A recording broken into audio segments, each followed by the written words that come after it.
છેલ્લા લેક્ચરની અંદર આપણે પ્રકરણ 4 દ્વિચલ સુરેખ સમીકરણ એની અંદર કેટલીક ચેપ્ટરની પ્રસ્તાવના જોઈ હતી. દ્વિચલ સુરેખ સમીકરણ કોને કહેવાય અને એક બે દાખલા ગણ્યા હતા. તો આજે આપણે આગળ સ્વાધ્યાયની અંદર પ્રશ્ન 2 ના દાખલા ગણતા હતા. તો પ્રશ્ન 2 ની અંદર આપણે છેલ્લા લેક્ચરની અંદર 2 દાખલા ગણી નાખ્યા હતા.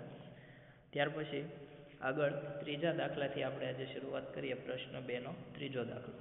તો એમાં હતું આપેલા જે સમીકરણ છે એને પ્રમાણિત સ્વરૂપે દર્શાવવાના છે ax + by + c સાથે અને abcની કિંમત મેળવવાની. તો ત્રીજા દાખલાની રકમ કંઈક આવી આપી આપણને -2x + 3y = 6. તો આગળ પણ મેં કીધું તો પહેલું કામ શું કરવાનું તો કે બરાબરની સામે 0 લાવવો પડે. બરાબરની સામે શું લાવવું પડે? અહીંયા 0 લાવવો પડે. તો આ 6 ને આ બાજુ લાવવાના. 6 બરાબરની આ બાજુ આવે એટલે નિશાની બદલાય. પ્લસ હોય તો માઇનસ થાય, માઇનસ હોય તો પ્લસ થાય. કાંઈ નિશાની નથી એનો અર્થ પ્લસ હોય. તો આ બાજુ આવશે તો કેવી થઈ છે? માઇનસ. તો આ 2x હું આમને એમ લખી દઈશ માઇનસ. આ 3y આમને એમ લખી દઈશ. આ 6 ને આ બાજુ લાવો એટલે માઇનસ થાય. અહીંથી 6 વયા ગયા, અહીંયા શું વિધું? 0. એટલે આવું સમીકરણ થયું -2x + 3y - 6 = 0. પછીનું સ્ટેપ આ લખવાનું ax + by + c = 0 સાથે સરખાવતા. એની સાથે સરખાવ એટલે પહેલું પદ હોય ને એ ax હોય. તો એમાંથી x તો બેમાં આવે તો વિધું હું -2. તો a બરાબર -2 થયા. પછી બીજું પદ by. બીજું પદ કયું હોય? by. તો y તો આવે જ છે. તો b ની જગ્યાએ કેટલા આવ્યા? 3. નિશાની જોતી રહેવાની. પ્લસ છે તો કાંઈ જરૂર નથી, માઇનસ હોય લખવાનું. તો b બરાબર -3 લખવા પડ્યા. અને છેલ્લું પદ કેટલું છે? -6. તો એ અચળ સંખ્યા એટલે કે c બરાબર કેટલા લખવાના? -6. ત્યાર પછી આગળ ચોથો દાખલો. તો ચોથા દાખલાની રકમ આપી છે x = 3y. ચોથા દાખલાની રકમ શું આપી આપણને? x = 3y. હવે આની અંદર જો તો આમાં પણ બરાબરની સામે 0 નથી. તો પહેલું કામ શું કરવાનું? 3y આ બાજુ આવે. 3y આ બાજુ આવે એટલે નિશાની કેવી થાય તો કે બદલાય. પ્લસ હોય તો માઇનસ. તો x હતા, 3y આ બાજુ એટલે માઇનસ થયા. સામે શું થઈ ગયું? 0. હવે આને તો કે ax + by + c = 0 સાથે સરખાવવાના. હવે એની સાથે સરખાવો એટલે જો પેલું પદ x તો આમાં ax બરોબર. તો x ની આગળ કાંઈ ન હોય ને તો સહગુણક કેટલો લઈ લેવાનો? 1. જ્યારે કોઈ ચલની સાથે કોઈ સહગુણક ન હોય એટલે કે અચળ સંખ્યા ન હોય તો 1 લેવાની. તો a બરાબર 1 થશે. પછી છે -3y. તો b બરાબર y નો સહગુણક તો 3 પણ આગળ કેવા છે? માઇનસ. એટલે b કેટલો થયો? -3. અને છેલ્લે અચળ સંખ્યા છે જ નહીં, રકમમાં જ નથી. જો આવું જ છે, ખાલી x - 3y = 0. તો અચળ સંખ્યા ન હોય તો 0 લખી દેવાનું. એટલે c બરાબર શું લખવાનું? 0. તો abcની કિંમત આપણને મળી ગઈ. એની કિંમત 1 મેળવી, બીની કિંમત -3 અને cની કિંમત 0. ત્યાર પછી આગળનો દાખલો જોઈએ આપણે પાંચમા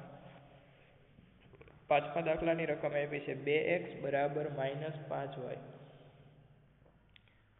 2x = -5y.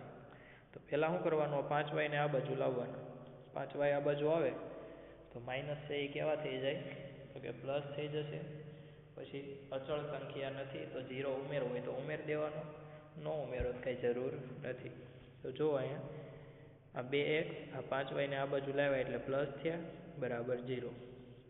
હવે જો અહીં ત્રીજું પદ એટલે કે આવું સમીકરણ આપણું આવું છે ax + by = c = 0. તો આમાં ax આવે છે, by આવે છે, પણ c વાળું પદ નથી.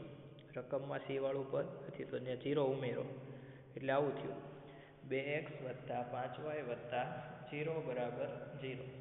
હવે એને આપણું જે મૂળ સ્વરૂપ હતું એ ax + by + c = 0 એની સાથે સરખાઈ દીધું. એટલે એની કિંમત એટલે શું મળી? તો કે x નો સહગુણક. x નો સહગુણક કેટલો છે આમાં? તો કે 2. એટલે a બરાબર 2 મળ્યા. b ની કિંમત કેટલી? તો કે y નો સહગુણક એટલે 5.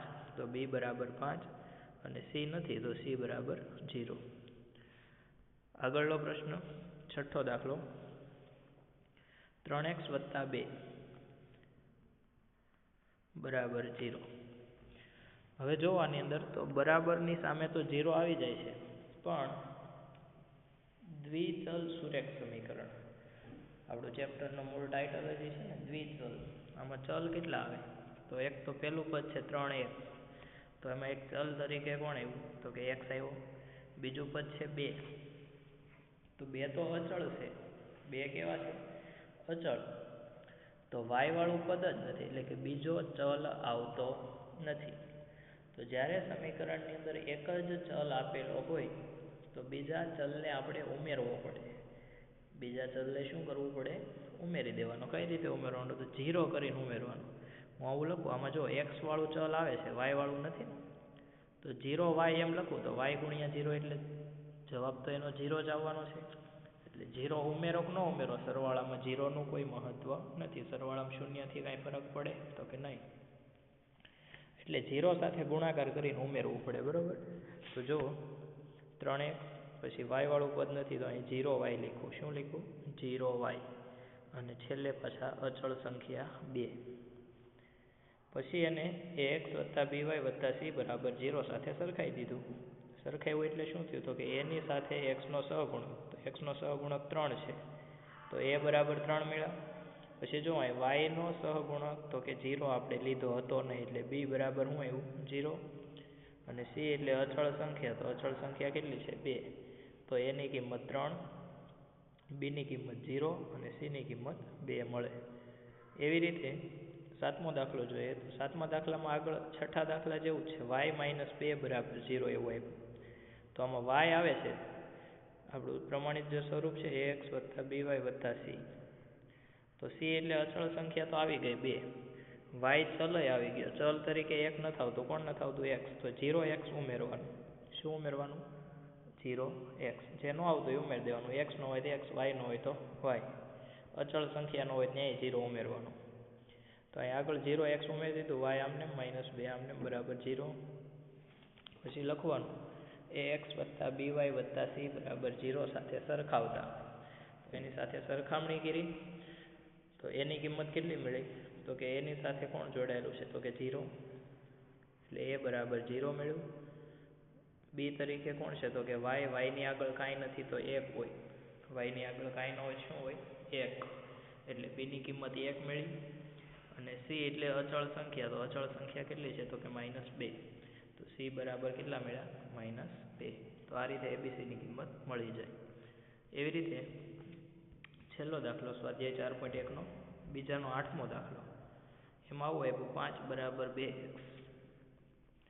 શું આપ્યું? 5 બરાબર 2x. તો આ 2x ને હું આમને રાખીશ, આ 5 ને સામે લઈ જાવ એટલે કેવા થઈ જાય? માઇનસ. તો આ 2x આ 5 બરાબરની સામે જાય આવી રીતે, તો પ્લસ હતા એ માઇનસ બરાબર. અહીંયા 5 વયા ગયા તો શું વધ્યું? 0. આમ તેમ તમે ફેરવી શકો, આ બધું આ બાજુથી આ બાજુ લાવી શકો. તો 2x - 5 બરાબર 0, બરાબર.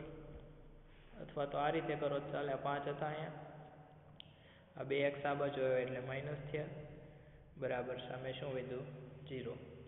હવે જો આમાં તો 5 એટલે અચળ સંખ્યા, 5 એટલે અચળ સંખ્યા. x વાળું છે, x વાળું પદ આવે, y વાળું પદ આવતું નથી. તો y વાળું પદ ઉમેરવાનું. y વાળું પદ શું કરવાનું? ઉમેરવાનું. આપણે પ્રમાણિત સ્વરૂપ પ્રમાણે પહેલાં x વાળું પદ, એટલે પહેલાં x વાળું પદ, x ની આગળ નિશાની જે હોય લખવાની, માઇનસની નિશાની છે તો -2x. y વાળું પદ નથી તો ઉમેરવાનું 0y. અચળ પદ 5 તો 5 બરાબર 0 તો 0. એટલે આવું થયું -2x વત્તા 0y વત્તા 5. હવે a એટલે x નો સહગુણક, તો x નો સહગુણક કેટલો છે? તો કે -2. a બરાબર -2. b એટલે કાંઈ હતું નહીં, આપણે ઉમેર્યું એટલે 0. અને c એટલે અચળ સંખ્યા, તો અચળ સંખ્યા 5 છે, તો c બરાબર 5. તો આ રીતે આપણને abc ની કિંમત મળી જાય. a બરાબર -2 મળે, b બરાબર 0 મળે અને c બરાબર 5 મળે. તો આવી રીતે તમને કોઈ પણ સમીકરણ આપેલું હોય, એ સમીકરણને આપણે એના પ્રમાણિત સ્વરૂપમાં ફેરવી નાખવાનું, અને પ્રમાણિત સ્વરૂપમાં ફેરવી નાખ્યા પછી abc ની કિંમત તમે નક્કી કરી શકો. જો કોઈ ચલ ન આપેલો હોય તો 0નો ઉપયોગ કરી અને ચલ ઉમેરી દેવાનો. જો કોઈ જગ્યાએ માઇનસની નિશાની આવતી હોય તો માઇનસની નિશાની ફરજિયાત ધ્યાનમાં લેવી પડે. માઇનસની નિશાની નહીં ધ્યાનમાં લ્યો તો જવાબ ખોટો પડશે. એટલે એ બધી બાબતોનો આમાં નાની નાની જે બાબતો હોય એનો તમારે ખ્યાલ રાખવો પડે.